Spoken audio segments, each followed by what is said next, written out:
All right. So again, good morning, everyone. And again, with my energy, I would like to wish you all a very Merry Christmas. So, excited tayong lahat kung Pasko, no? Excited ba tayo dahil sa mga regalo? Sino yung excited sa mga regalo dito? Walang umamin? Siyempre lahat dapat, 'di ba? Alam nyo, tuwang-tuwa ako sa mga anak ko eh. Kasi yung mga anak ko, homeschooled kami. So very limited yung mga encounter nila sa ibang estudyante. So para dumami yung regalo nila, sila mismo nireregaluhan nila yung bawat isa. No? But we're all excited about gifts and presents, no? Pero yung gusto kong itanong sa ating lahat is, what is Christmas about? No? What is Christmas about? Is Christmas about vacation, holiday? Is it about gifts? Or sa mga nagtatrabaho, is it about our year-end bonus? No? What is Christmas about? Okay lang bang ibulong nyo dyan sa katabi ninyo kung ano ang rason kung bakit tayo nag-celebrate ng Christmas? Ha? Regalo ang naririnig ko. Hari yung regalo ko. No? Ngayong umagang to, gusto kong i-share sa inyong lahat, Christmas is about no work, gift, and bonus. Siguro, Mare, tinatanong niyo ako kung bakit. Mare, ang tanong niyo sa akin, sigurado ka ba? Nasa church ba ako ngayon? No? Well, I would like to tell you, yes, I'm serious. And yes, you're on a church this morning, worshiping God together. Allow me to share why. Ito yung title ng message ko today. Christmas, no work required. No? So, para mas maintindihan natin to, let's go back to the first Christmas, no?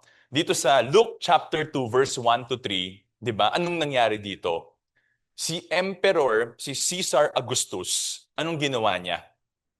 Nag-declare siya ng census sa buong Roman Empire. And ibig sabihin nun, kung nag-declare siya ng census, kinakailangan lahat ng tao ay umuwi sa bayan nila.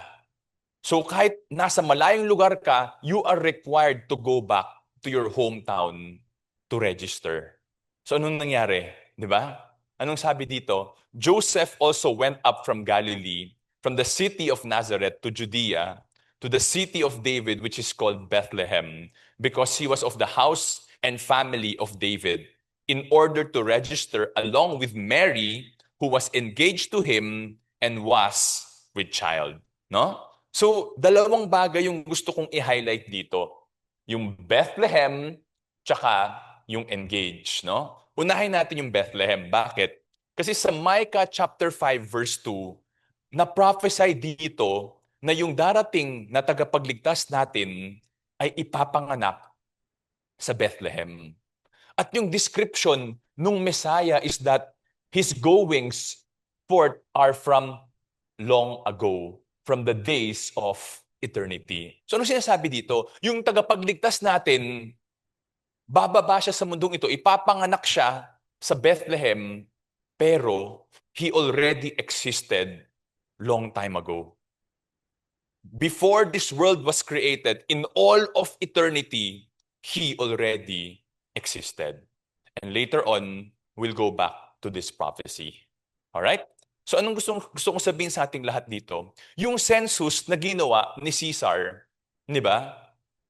Ginawa niya yon not because he wanted to do it. It's not because it's just chance, but it was because it was part of God's design in His perfect time. Why? Because He prophesied that the Messiah will be born in Bethlehem.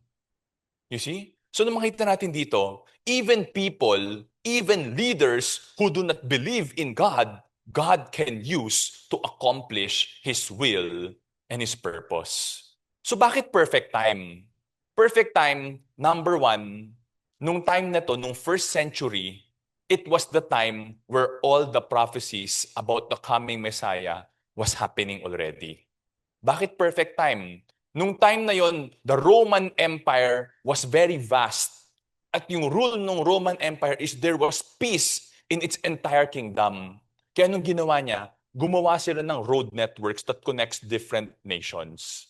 Ibig sabihin, it is now easier for people to connect and it is now easier for the gospel to move from one place to another.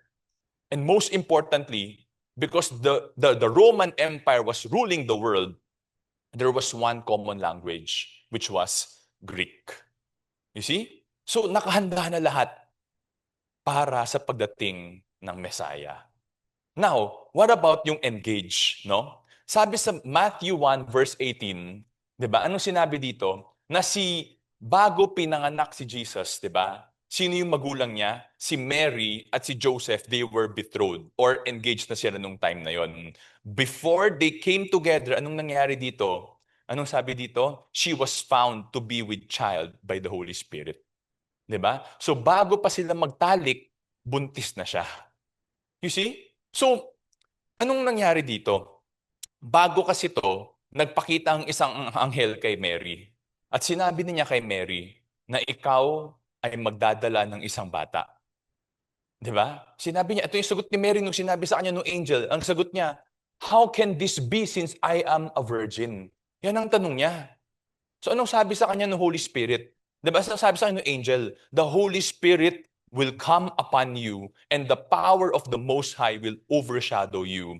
For that reason, the Holy Child shall be called Son of God. No? So, anong katakataka ni Mary dito? 'Di ba? Birhen pa ako. Paano ako mabubuntis? So, nung sinabi sa kanya ng angel, yung pagbubuntis mo will be supernatural.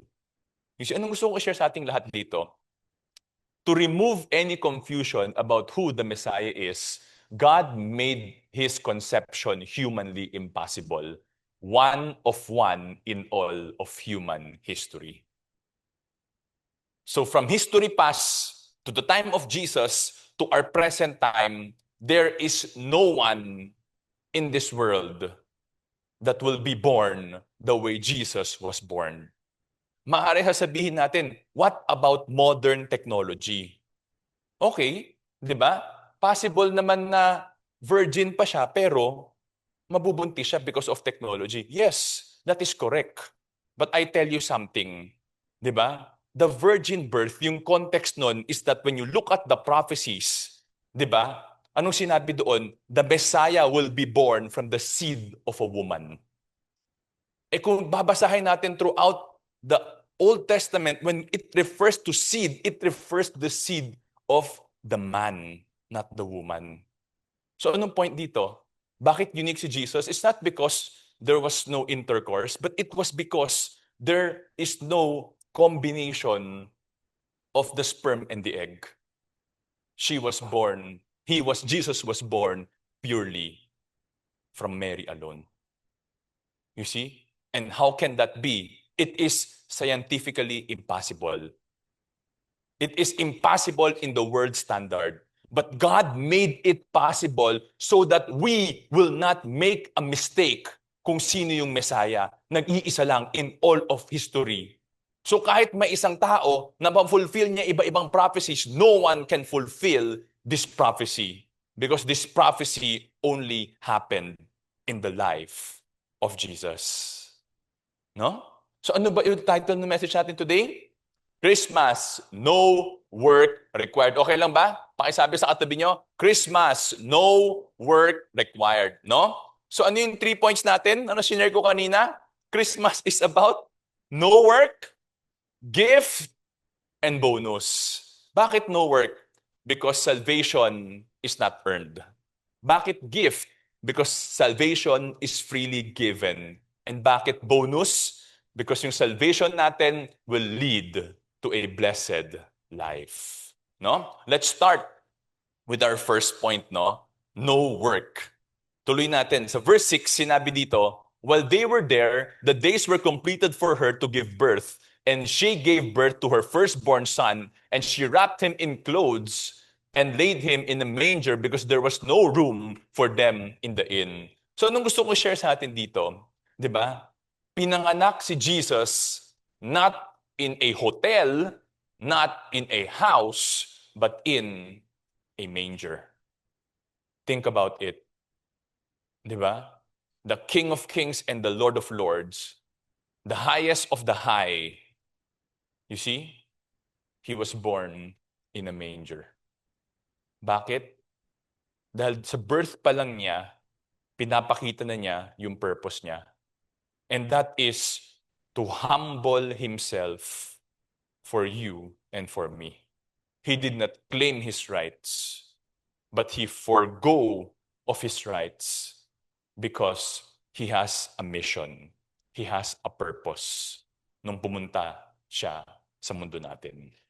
So, nung nangyari next? Nangyari next is, after ipanganak si Jesus, di ba, in a nearby place, kung nasaan yung mga shepherd, biglang may angel na lumabas sa kanila.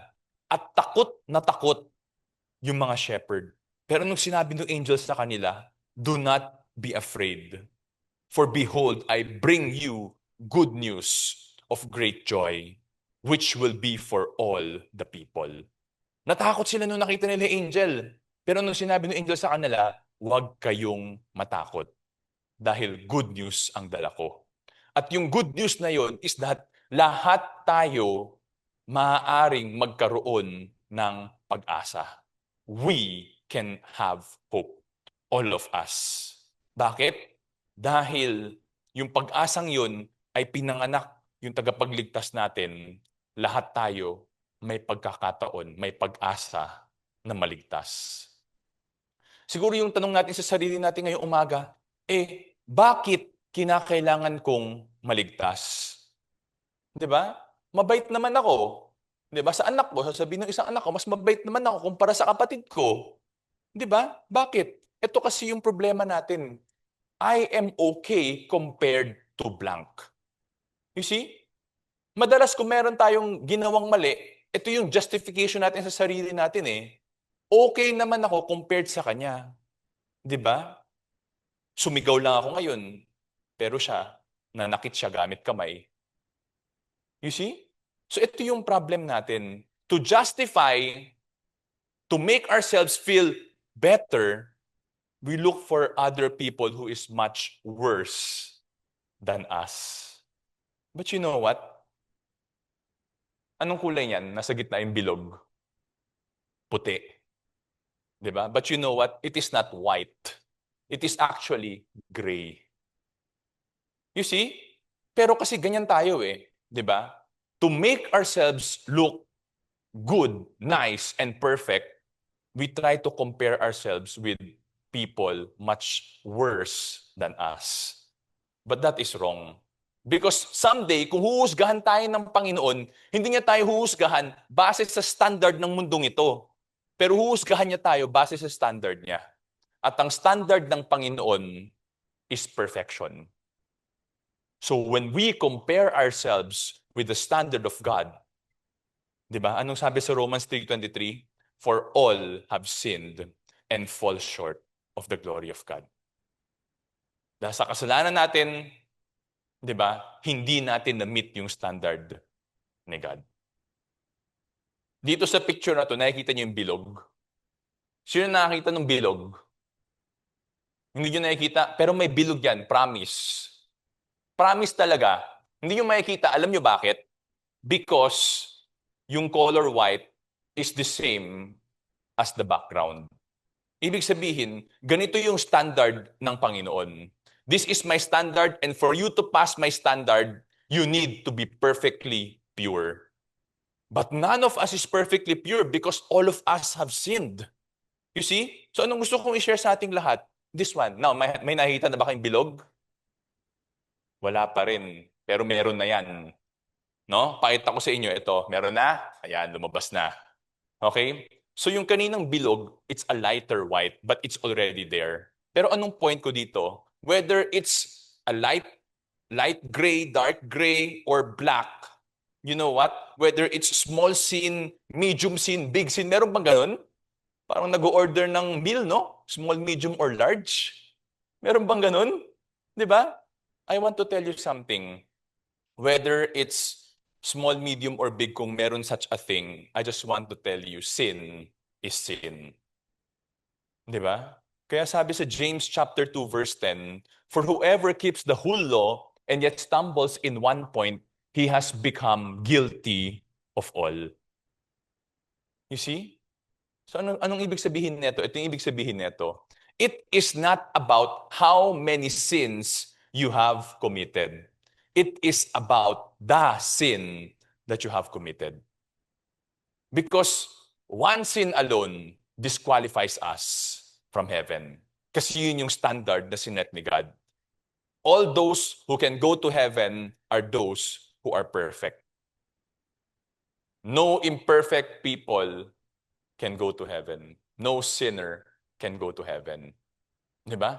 So paano pag yung inisip naman natin ngayon is, what if gumawa ako ng mali, pero gagawa naman ako ng tama, ng mabubuting gawa? Pwede bang ma-cancel out yun? No? Pwede bang ganun? Anong sabi sa Romans 3:20? Because by the works of the law, no flesh will be justified in his sight. For through the law comes the knowledge of sin. No? So, kung alam natin yung salita ng Diyos, alam natin kung anong tama at anong mali. You see? So even if marami tayong alam sa Bible, even if memorize natin yung Bible, that will not save us. Why? Knowledge will not save us. Good works will not save us. Why? Dahil, ito yun, dahil hindi matatanggal ng kahit na anong mabubuting gawa na gagawin natin ang kahit na isang kasalanan natin. Kahit lahat pa ng tao sa buong mundo, pag samasamahin pa natin lahat ng mabubuting gawa ng mga tao sa buong mundo, hindi nun kayang tanggalin ang kahit na isang kasalanan ng isang tao. No? Paintindi ko sa inyo kung bakit. Imagine niyo, wag niyo imagine, baka sabihin niyo brutal. 'Di ba? Etong senaryong to, ang nangyari dito is merong isang lasing na driver. Tapos anong ginawa niya? Dahil lasing siya na nagmamaneho, binangga niya yung isang bisikleta at napatay niya ang isang bata. Iyak ng iyak ang mga magulang. At ang sigaw ng mga magulang, kailangan namin ng hustisya. So finally, dumating na yung araw na nasa korte na yung kaso netong lasing na driver na ito. At nung pinresent na yung case, clearly guilty siya. Pero bago magbigay ng desisyon yung judge, sumigaw siya, "Sandali lang po! Sandali lang po!" Sabi niya, "Pwede ba pakinggan niyo muna ako? Alam ko naman mali yung ginawa ko eh. Alam ko naman guilty ako, pero can you give me chance? Nangako ako, marami akong pera. Ipamimigay ko lahat ng pera ko. Tapos from this time on, magsaserve ako sa ibang tao. Gagawa lang ako ng mabubuting gawa. Basta wag niyo lang akong hatulan ng guilty kasi ayokong makulong panghabang buhay." Yun yung sinabi niya sa judge, narinig ng lahat. No? So ang tanong, ano ang naging verdict ng judge? 'Di ba? Kung righteous and fair yung judge at yung judge sumusunod sa kung anong nakasaad sa batas, ang sagot ng judge, "You are guilty." Bakit? Anong sabi ng judge sa kanya? Yung pagsosorry mo ngayon, hindi naman mababago ng pagsorry mo ngayon yung mali mong nagawa. Hindi naman mababago ng pagsosorry mo ngayon yung effect nung ginawa mo. Hindi mo maibabalik yung buhay ng bata. You see? At kahit gumawa ka pa ng ilang mabubuting gawa, hindi mababago nun yung nagawa mo. So anong gusto ko sabihin sa ating lahat? Saying sorry does not change what we have done. And saying sorry does not remove the effects of our sin. You see? It's okay to say sorry. Pero we have to understand, di ba? That it will not remove the wrong that we have done.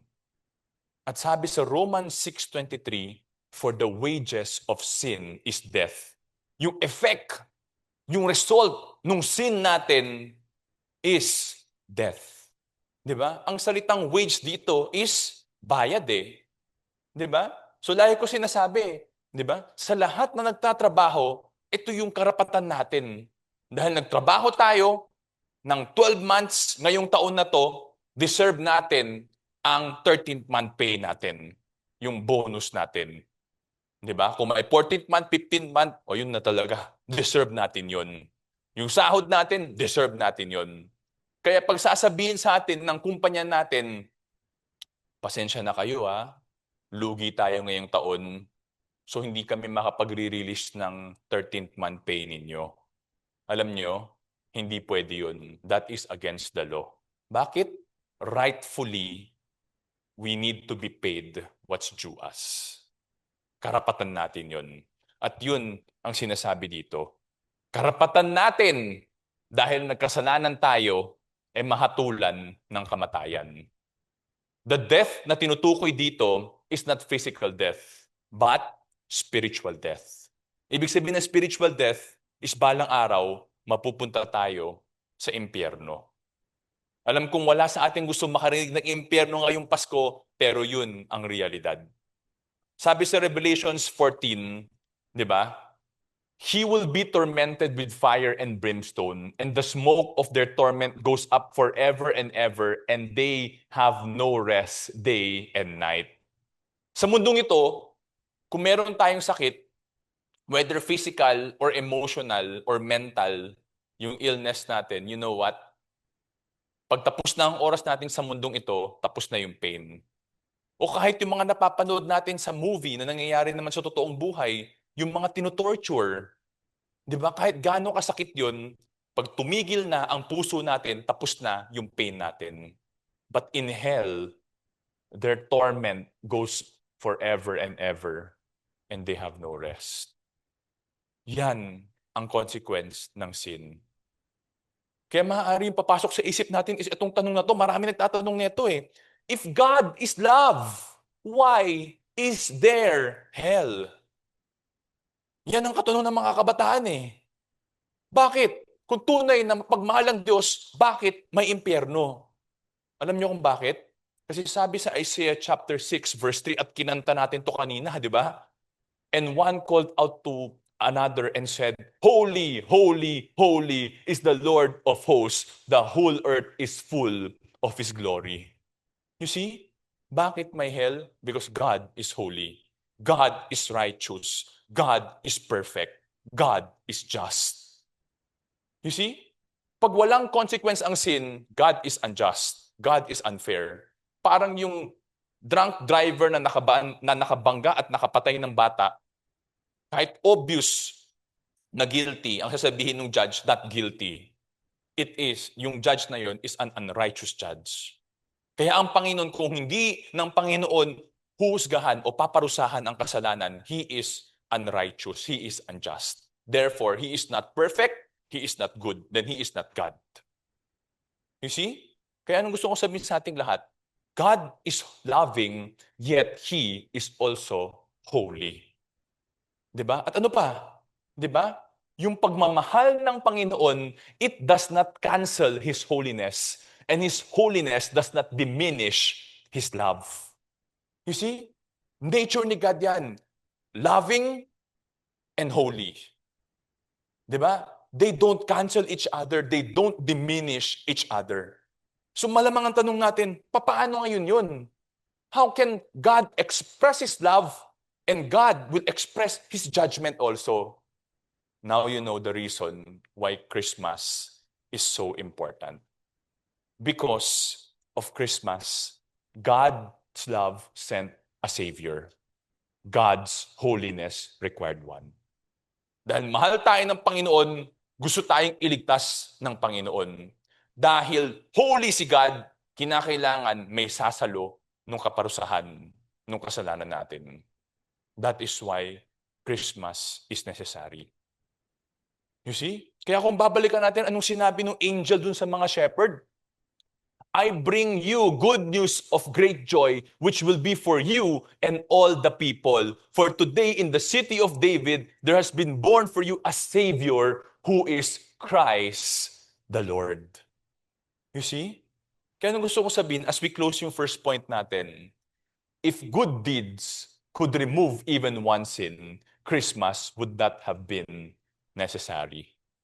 Pero ano yung katotohanan? Hindi kayang tanggalin ng mabubuting gawa ang kasalanan natin. Kaya, ano sabi dito? because good deeds cannot remove sin, Christmas was necessary. The coming of our Savior was necessary. Now we go to our second point, no? Ang second point natin, di ba? Christmas is about gift. Anong gift yon? Salvation is freely given.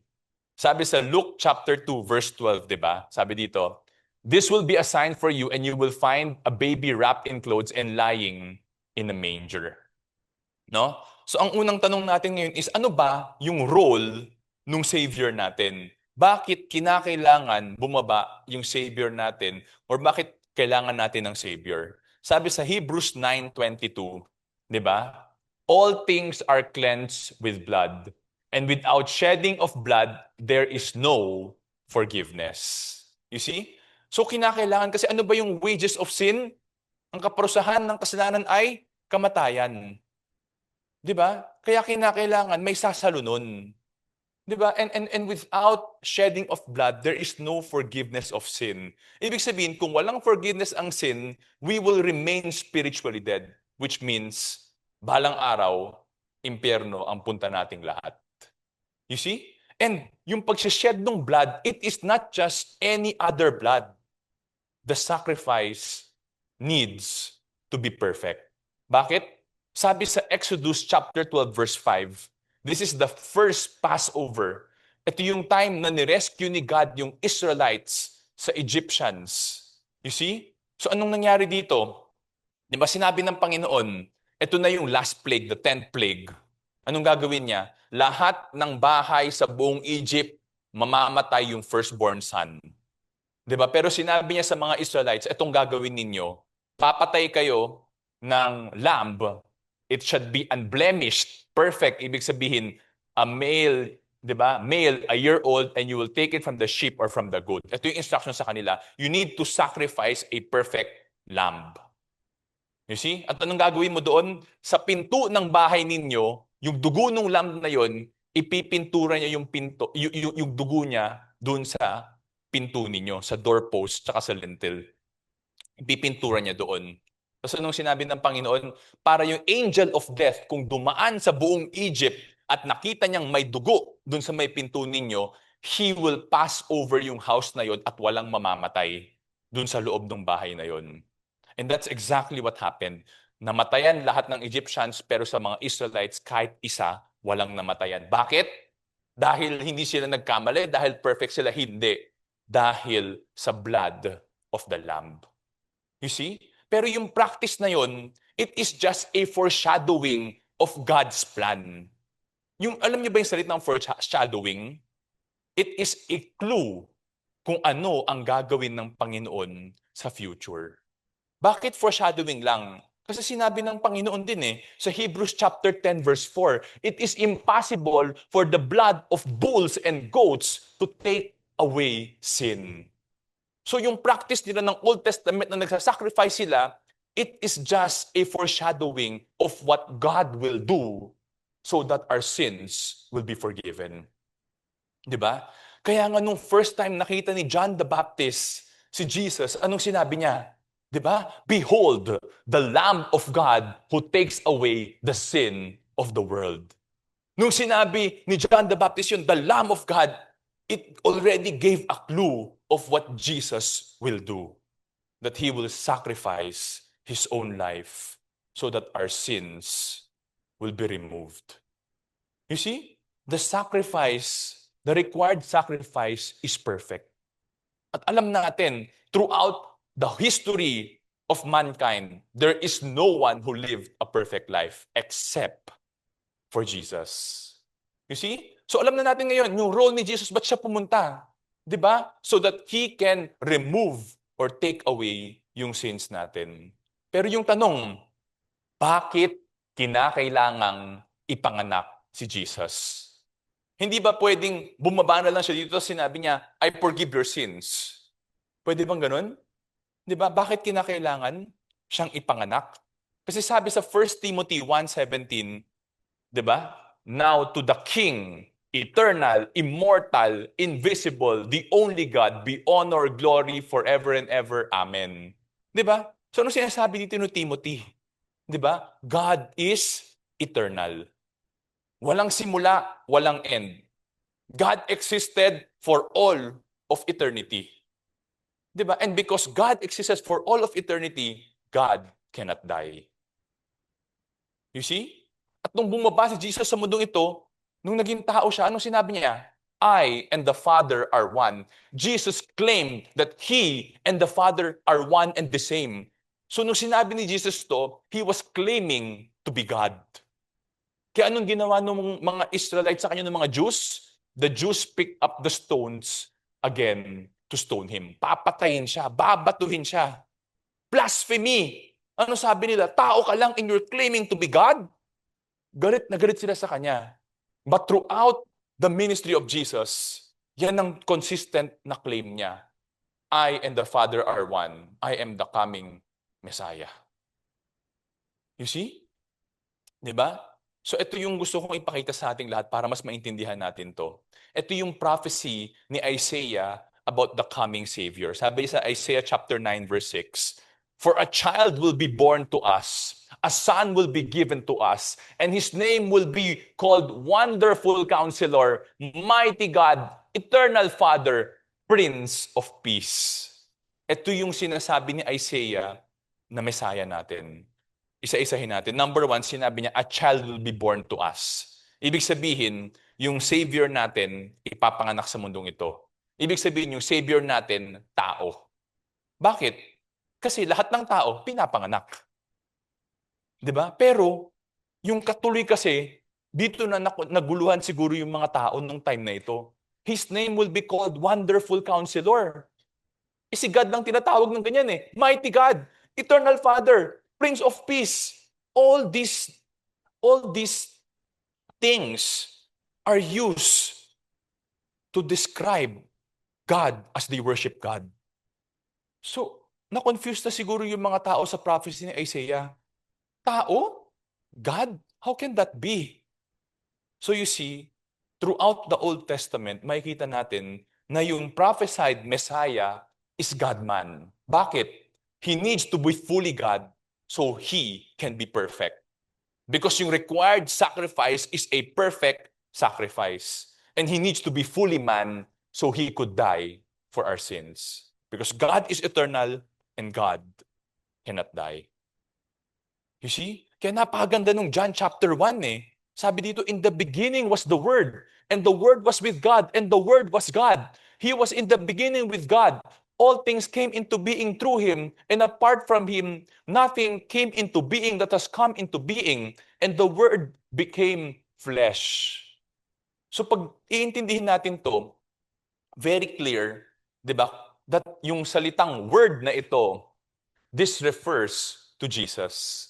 Kaya nga sinasabi ko, pag binabasa natin to, di ba, basahin natin ng, in the beginning was Jesus, and Jesus was with God, and Jesus was God.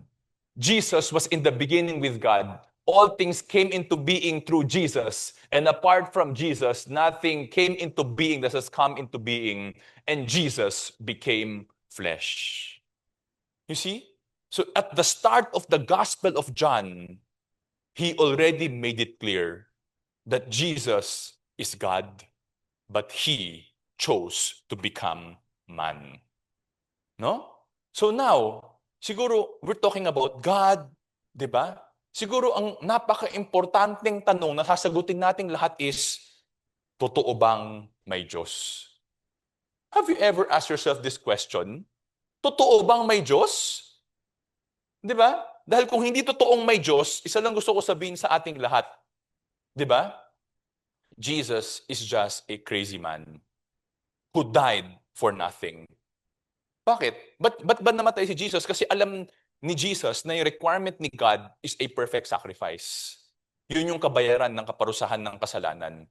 So if God does not exist, the Bible is not real, di ba? Then Jesus is just a man.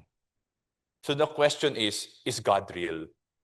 Di ba? Tanong ko sa ating lahat ngayon, sino ang pinakamatalino sa mundong ito ngayon? Sino ang pinakamatalino? Kilala nyo? Mga bata. Alam na mga bata yung sagot. Sino ang pinakamatalino sa mundo ngayon? Ha? Sino? Iba-iba na sagot. Nako, sino kaya pinakamatalino sa kanila? Alam mo, sasabihin ko sa inyo sino pinakamatalino? Ha? Si ChatGPT. Yan. Yan ang pinakamatalino. Bakit? Kasi lahat ng information na available online, kaya niyang i-access in milliseconds. Tapos kaya niya pang i-determine ano yung fact, ano yung hindi totoo. You see? So anong ginawa ko? Tinanong ko si ChatGPT ng napaka-importanteng tanong na napakatagal ng dinedebate ng mga tao. Ano yung tanong na yun? Sino ang naglikha sa mundo natin? Dalawa kasi yan eh. Ang mundo ba natin nilikha ni God o it happened by random chance? Yung random chance that leads to evolution.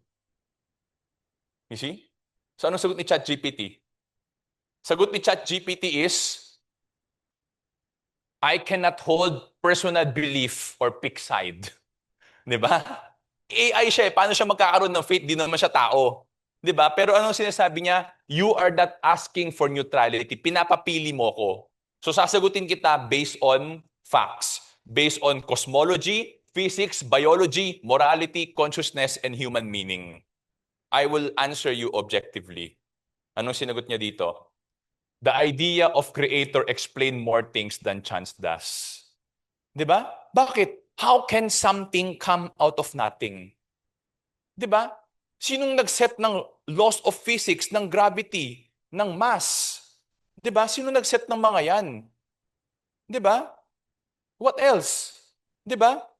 Walang scientific theory ang kaya magpaliwanag kung bakit may human consciousness, kung bakit self-aware tayo, kung bakit rational tayo. Walang kaya magpaliwanag kung bakit innately sa ating tao, alam natin kung anong tama, anong mali. Diba? Tsaka yung longing for purpose. No science can explain that. Ano pang sinabi niya? Diba? Weaker explanation yung chance. Kahit mga atheists, mga hindi naniniwala sa God na mga philosophers, sinasabi nila, pure chance is not a satisfying explanation. Kaya nga anong sinasabi? The world is billions and billions of years. Para yung random chance pwedeng mangyari. Pero pag ang binabalik na tanong lagi is, saan nanggaling yung unang bagay? Hindi ba ipaliwanag? You see? Kaya anong sinabi ni ChatGPT? A creator is a more reasonable explanation. At ang sinabi niya dito sa huli is, yung sagot niya, creator. Not because of blind faith, but because creation is the explanation that makes sense of reality as we know it. You see? So ano sinasabi basically ng AI sa atin? An objective look at data points more to a creator than to chance. You see? So, ito yung gusto kong sabihin sa ating lahat. If God is acknowledged as the creator of the world, it naturally follows that God is real. You see? Now the question, next question. If God is real, is the Bible real? Yes. Okay. Bakit? Exam. Di ba? Oh, why is the Bible real? Di ba? Ito yung gusto ko share sa ating lahat. Di ba? I shared this before. I want to share it again. The Bible has around 40 authors, written in a span of 1,500 years, written in 3 different continents and 3 different languages. And most of the authors of the Bible never met or talked to each other. Di ba? Tapos ano pa? The Bible has the most number of copies, mga manuscript. At yung in-investigate nila yung Bible, yung oldest manuscript, lahat ng manuscript na yon, hanggang doon sa Bible na hawak natin ngayon, you know what? It is accurate. It is the same. Walang pagbabago na nangyari sa Biblia na hawak natin ngayon. So yung Biblia na hawak ng mga Israelites, yung mga scrolls na binabasa nila nung time na yon, even nung time ni Jesus, yung mga letters ni Paul, up to sa time natin ngayon, it is accurate. It is literally the same Bible. How can that be? When you compare the Bible to any historical document, it is the most reliable of all. So when the question comes about the accuracy of the Bible, all historians will say it is accurate. Now, how can it be God's word? Itong picture na to, makikita nyo to, ito yung cross-reference. Ibig sabihin, yung sinabi sa passage na to, kinuha niya dito. Yung sinabi sa passage na to, kinuha niya dito. The Bible has around 64,000 cross-references. So how can that be? Hindi naman sila nag-meet, hindi naman sila nag-usap. How can they perfectly align in their thoughts? Eh kung ikaw nga minsan nagsusulat ka, nagkakamali ka pa sa sarili mo. Pag may isang event na nangyari, nakita ng anak ko, dalawa sila, iba pa yung kwento sa akin, hindi ko alam kung sino nagsasabi ng totoo. How can these people who have not met each other, who live in different times, different centuries, no contradiction in whatever they say, and they agree in everything they say? You know why? Because sinabi, di ba, sa 2 Timothy, all scripture is God-breathed. Ibig sabihin, it was the Holy Spirit guiding the authors, the different authors of the Bible in writing the Bible. At doon na buo yung Biblia. Bakit hindi lahat ng letter ni Paul kasama sa Bible? Bakit hindi lahat ng historical documents na sinulat sa Old Testament times and New Testament times nasa Bible? Because lahat ng nasa Bible lang are yung mga books that were inspired by the Holy Spirit. And even yung pagpili ng books na yun, it was the Holy Spirit who guided the early church leaders. Di ba? So anong gusto ko sabihin sa ating lahat? The Bible is truly God's Word. Because it is impossible for it to be 100% accurate and no contradiction. Now, the third and most important question na tanungin natin sa sarili natin is, how can we be sure that Jesus is the promised Savior? No? So, kinumpute ni Dr. Peter Stoner, he is a professor of mathematics and astronomy. Ito yung question nung study niya. What is the probability that one person could fulfill messianic prophecies purely by chance? Ibig sabihin, maraming prophecy about the Messiah, ano yung probability, ano yung chance na ang isang tao aksidente na fulfill sa buhay niya yun? Ako pala yung Messiah, nagulat ako. Kasi na-fulfill ko. Yun yung sinasabi niya. Ano yung chance na mangyayari yun? So yung initial na study na ginawa niya, pumili lang siya ng 8 prophecies. At isa sa mga prophecy na yun, yung binasa natin kanina, that the Savior will be born in Bethlehem. Yun dun pa lang eh. Pwedeng ipanganak sa ibang city ng Judah, pwedeng ipanganak sa ibang bansa, ang dami-daming cities. Dun pa lang ang dami ng chances eh. You see? So in 8 prophecies only, ito yung computation niya. 1 in 17, 1 in 10 raised to 17. So 1 in 10, di ba, is 10%. 1 in 100 is 1%.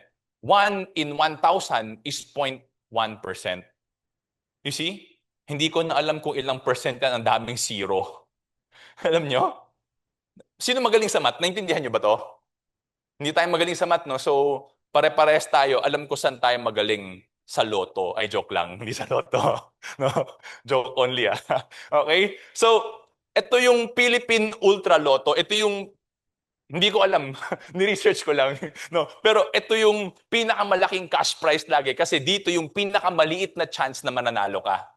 Pero sa Philippine Ultra Lotto, yung chance na mananalo tayo is 1 in 40,475,358. Yun. Okay? So kung titignan natin, hanggang dito lang yun.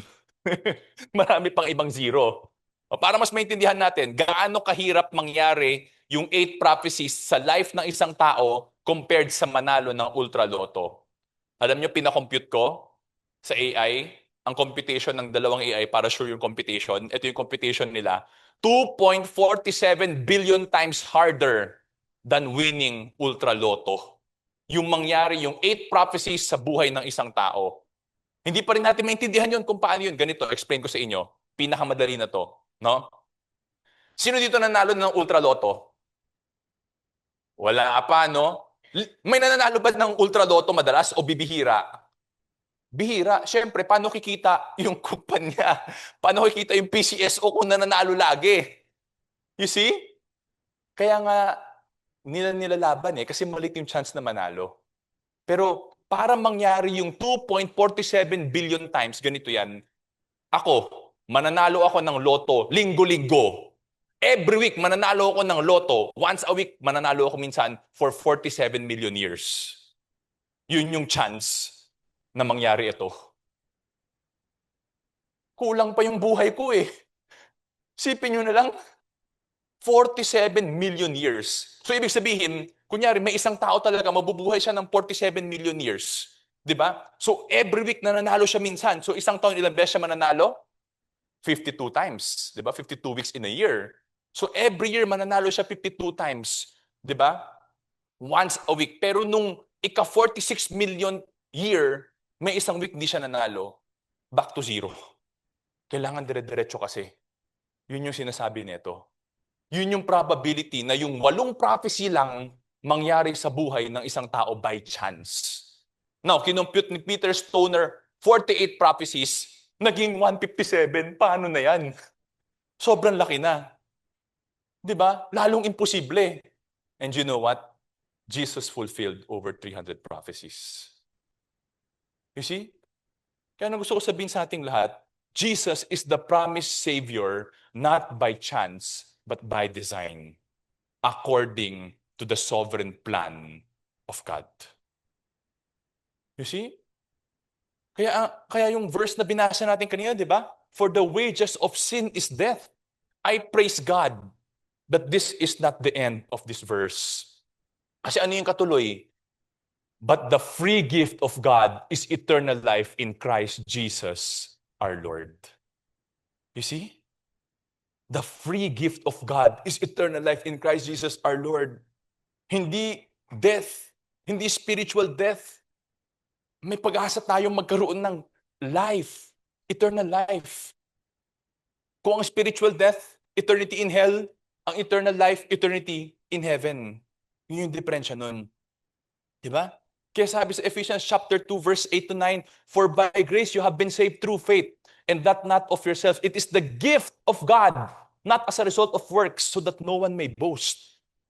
You see? Yung grace ni God, ibig sabihin ng grace, unearned, unmerited, undeserved favor. Ibig sabihin, never nating ma-earn yan at never nating madideserve yan. Nailigtas tayo ng Panginoon, pero ginawa niya. Diba? Paano? Sinabi dito, saved through faith. We need to put our faith in Jesus. Bakit? It is the gift of God, not as a result of works. Hindi sa gagawin natin, pero sa kung anong ginawa ni Jesus para sa atin. At ang regalo, di ba? Ang regalo, sobrang ganda ng regalo eh. Kasi pinagmamasdan ko yung mga anak ko, nagbibigay sila ng regalo, excited sila. Binili ko to para sa'yo, o para mapasayo yun. Ano kailangan mong gawin? Binibigay ko. Kailangan, thank you, sa akin na to. Ngayon, binibigyan na regalo yung isa anak ko, yung bunso. Hindi naman nakakaintindi, iniwan lang. Napunta ba sa kanya yun o hindi? Hindi, kasi ang hindi niya tinanggap, hindi sa kanya yun. You see? So yung gift na binibigay sa atin ng Panginoon, libre. Pag tinanggap natin, it did not cost my youngest son yung gift na stuffed toy dinosaur na binigay sa kanya. It is free for him. Pero sa mga kapatid niya na pinag-ipunan nila yon, it cost them something. You see? So ganito rin yun. Yung gift na binibigay sa atin ng Panginoon, yung eternal life na binibigay sa atin ng Panginoon, it is free for us if we receive it. But it cost Jesus something. Actually, it cost him a lot. It cost him his life. Di ba? Ano yung pinrapisay ni Isaiah? But he was pierced through for our transgressions. He was crushed for our iniquities. The chastening for our well-being fell upon him. And by his scourging, we are healed. The Lord has caused the iniquity of us all to fall on him. You see? Pinrapisay ni Isaiah that the Savior will be crucified.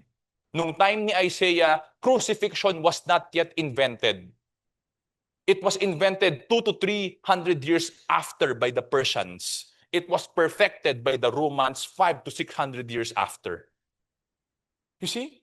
So pinapisay na kung paano mamamatay yung Savior na hindi pa naiimbento kung paano yun. At sinabi dito that the Savior will suffer for us.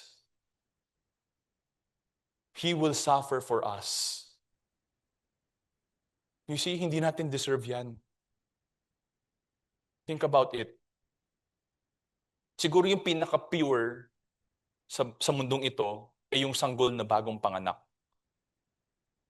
Pinaka-pure, hindi ko sinasabing pure, pinaka-pure. Isipin nyo na lang yung sanggol na yun.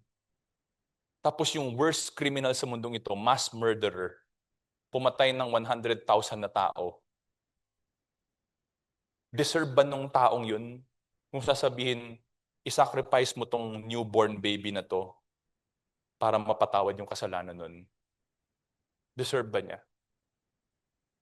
Hindi eh. But that is exactly what Christmas is telling us. The baby born in Bethlehem, the King of Kings, the Lord of Lords, the perfect God, gave His life for you and me.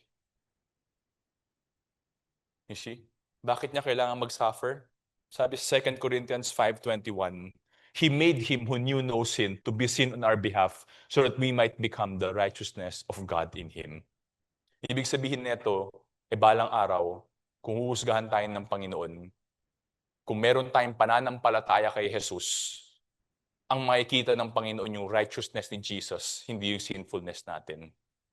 Kaya balang araw, masasabi niya, kahit na ang dami-dami nating maling ginawa, kung tumayo tayo sa harapan niya at huhusgahan niya tayo, He will see the righteousness of Christ. Ang maririnig natin, not guilty, enter into the joy of your Master, enter heaven. Hindi natin deserve yun. You see? Kaya gusto ko sabihin sa ating lahat, Christmas is not just about the baby in the manger. It is about our Savior who gave His life so that we could receive the gift of forgiveness and eternal life. Now we go to our last point, no? Bonus. Ano yung bonus? Salvation leads to a blessed life. Pero more importantly, ang tanong is, how can we be saved? How can we receive the gift na binibigay sa atin ng Panginoong Hesukristo natin? Sabi sa John 3:16, For God so loved the world that He gave His only begotten Son, that whoever believes in Him shall not perish but have eternal life. So very clear dito, if we want to receive the gift that Jesus is offering, we need to believe in Him. So anong ibig sabihin ng we believe in Him? Belief is more than knowledge. Pwedeng alam ko yung ginawa niya, pwedeng alam ko yung salita ng Diyos, but it is much more than knowledge. Diba? It is complete trust in who Jesus is and on what He has done for us. I'll explain further. To believe is to trust Jesus as God and Savior. Okay? So ito yung gusto kong sabihin sa ating lahat.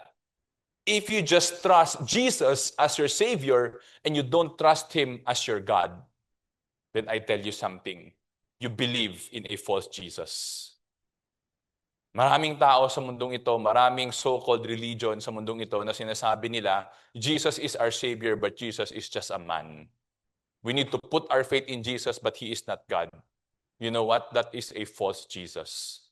Because when you read the Bible, it is very clear who Jesus is. He existed before the creation of this world. He is the one who created this world. You see? So to believe is to trust in who Jesus is. To trust that He is God and He is our Savior. What else? To believe is to trust completely in the finished work of Christ on the cross.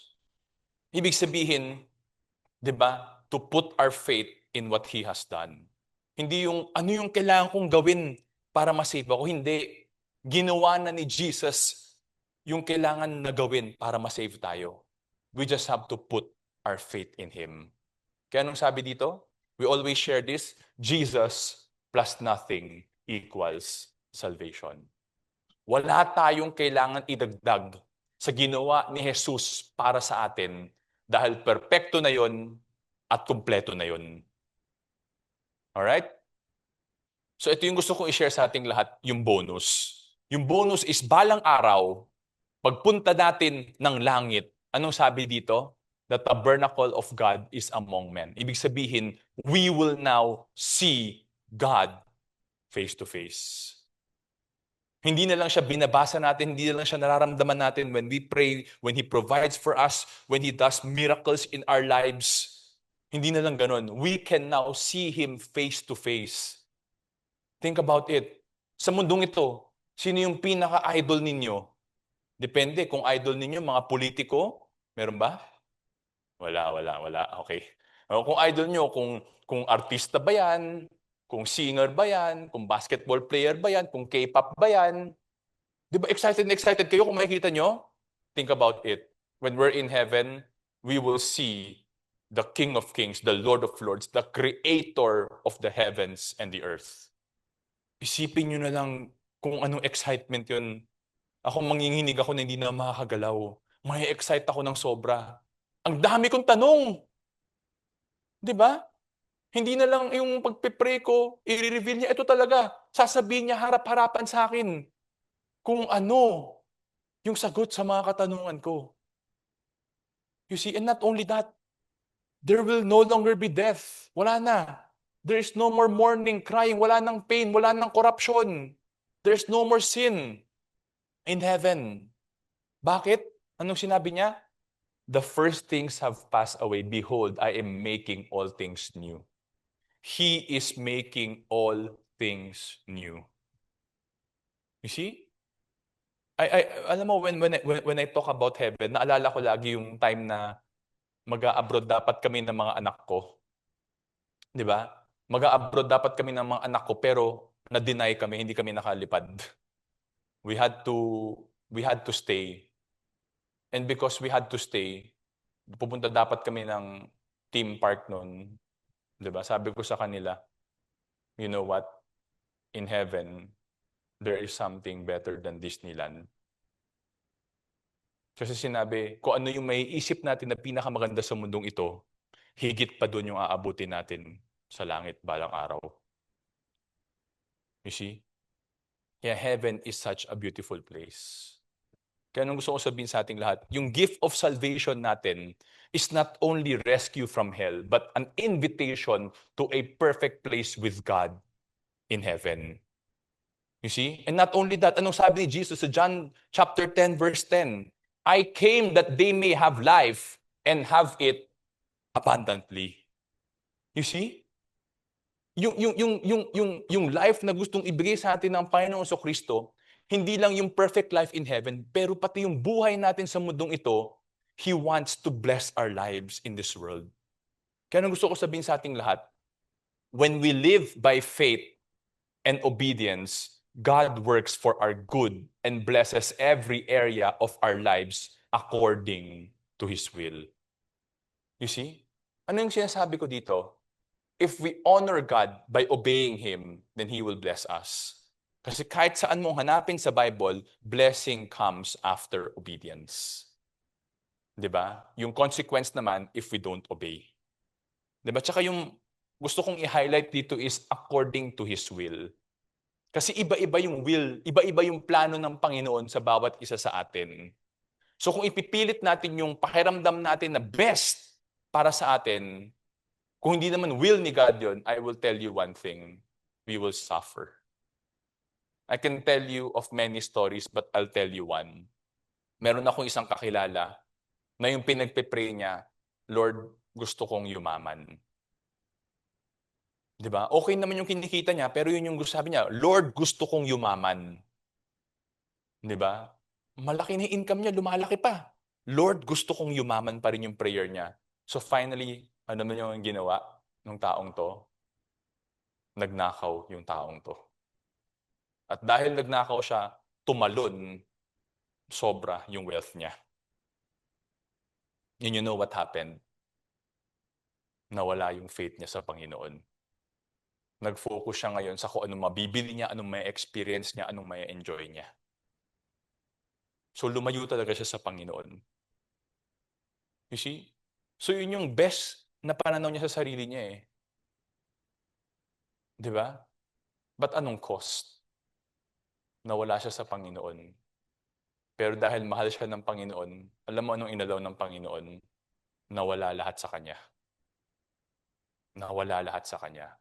At nung nawala lahat sa Kanya, doon niya na naintindihan na mali yung ginawa niya at ang nagmamatter pala ay yung Panginoon.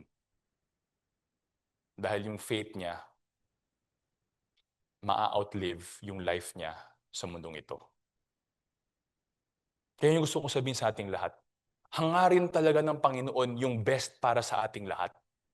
Pero wag nating ipilit yung gusto natin. Kasi alam ng Panginoon yung weakness natin. Doon niya tayo nilalayo. Kaya pag nagdarasal tayo tapos hindi sinasagot ng Panginoon, wag nating ipilit. Pagkatiwalaan natin siya. Kasi anong gusto niya? He wants to bless every area of our lives. So ngayong Paskong ito, I hope na nag-speak sa atin ng Panginoon.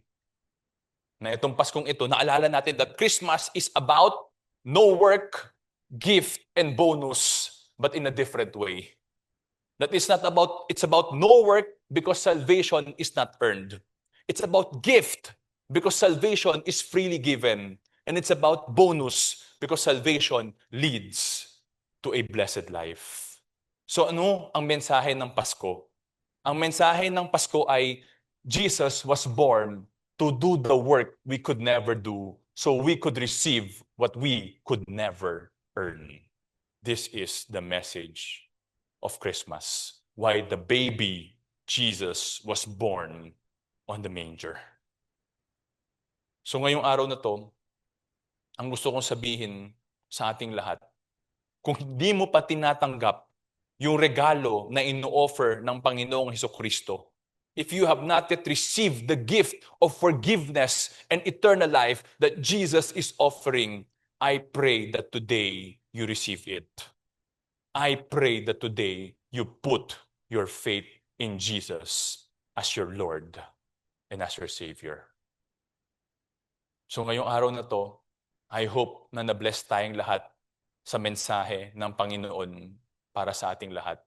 At ngayong araw na ito, pinagdarasal ko na napaalalahanan tayo sa kung ano ba ang tunay na mensahe ng Pasko.